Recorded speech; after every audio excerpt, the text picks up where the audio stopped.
In the heart of New Mexico's desert, a chilling tale unfolds that will make you question everything you know about reality.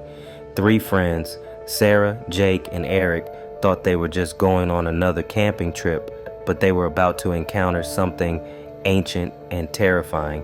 It began with a warning from a local shopkeeper, his eyes filled with genuine fear as he told them to stay away from the canyon. But like most warnings in horror stories, they laughed it off.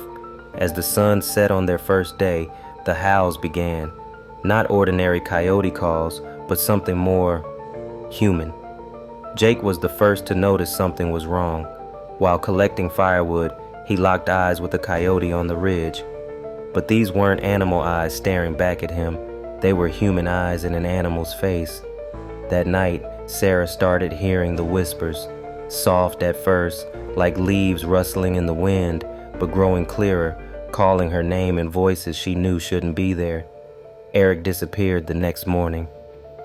When they found him, something was off. His movements were wrong, like someone wearing an ill-fitting suit. His voice had changed, and fresh scratches covered his arms. But the real horror began when Eric vanished again, only to return with an unnatural grin that never quite reached his eyes. Sarah and Jake finally realized the truth. They weren't dealing with their friend anymore.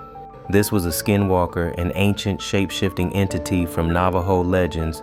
As they fled through the canyon, it hunted them, taking the forms of their loved ones, whispering their deepest secrets, feeding on their growing terror. Ancient symbols carved into the canyon walls might have once kept it at bay, but now they were scratched through, useless against the horror pursuing them. Jake succumbed to its tricks, his screams echoing through the night before suddenly cutting off. Sarah survived until dawn, but her nightmare wasn't over.